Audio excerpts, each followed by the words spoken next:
I've called Senator Okech to give you a statement. Proceed.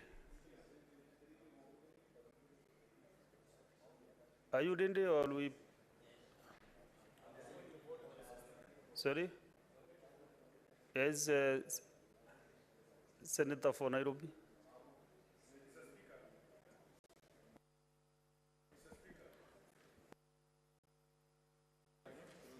Give him the mic.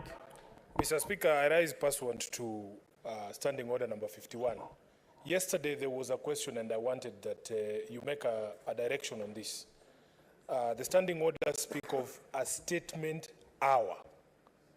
Mr. Speaker, I have spoken to many of my colleagues, especially on the minority side, who think that the statements hour is no longer an hour.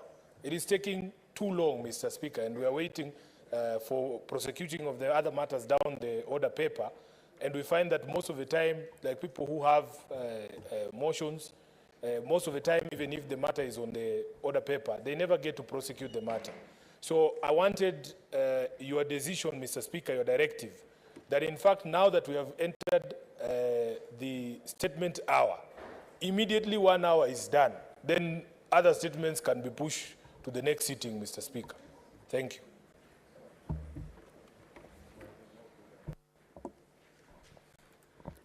You know, the Senator for Nairobi County, Senator Sifuna, you know, when the chair as when presenting and you are given 20 statements, what do you do after the hour? You get to the hour, before you get to the next order. Do you stop the statements after 1 hour? So they speak around that we do the statements, but I also advise members that, you know, there are a lot of interjection requests to contribute to statements. And yesterday I was trying to limit members even to 1 minute. And maybe members, 2 members this side and 2 this other side, you know. But members approaching the chair every time, give us more time, let us contribute. So maybe from today, let us see whether you can stick to the 1 hour. Thank you. Senator Okech.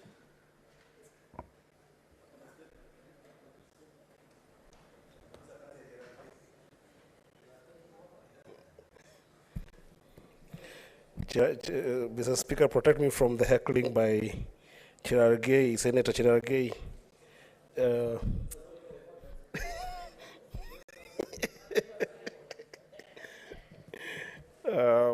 But he's my friend. He likes people from Sondu, so it's okay. Mr. Speaker, I rise today pursuant to Standing Order number 52.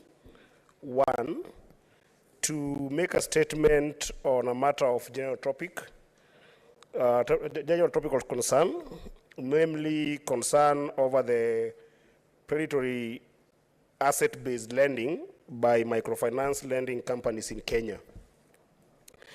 Mr. Speaker, Kenya has experienced an exponential growth of approximately 80% in the number of micro lending companies for the period of 2016 to about 2022 now. This growth has been as a result of the prevailing unemployment and underemployment levels in Kenya that have led to significant number of Kenyans turning to get loans to establish businesses and or supplement their meager economic earnings.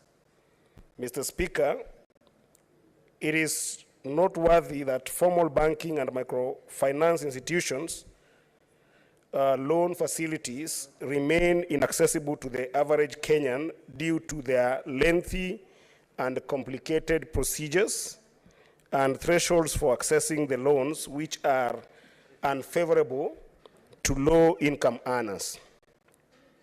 To make the situation worse, Mr. Speaker, microlending companies offering unsecured loans provide small loans which are not significant enough to finance or establish a relatively good business venture. This has made the average Kenyan, Mr. Speaker, to opt for asset-based loans, with loans backed by collateral of motorcycles and motor vehicles being the most common and attractive form of borrowing today in our markets.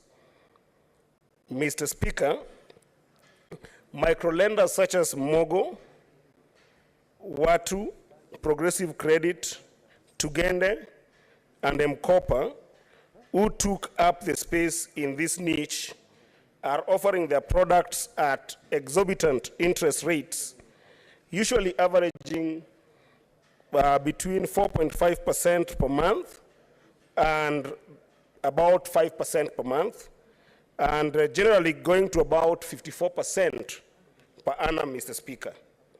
Therefore, placing the borrowers at a great disadvantage. Needless to say, Mr. Speaker, these exorbitant interest rates, in light of the prevailing economic conditions, result into default on payments and repossession of the buckling collateral assets. With statistics showing, actually, Mr. Speaker, that the repossession rate of motorbikes in our country today stands at an approximate number of 50%. Mr. Speaker, the repossession of collateral assets, especially in cases where at least 30% of the value of the assets have been paid up, is an extremely punitive remedy, and since asset-based microlending companies operate in a limited regulatory space, recourse for the borrower is limited, leaving a majority of struggling Kenyans today at a loss when they lose their assets.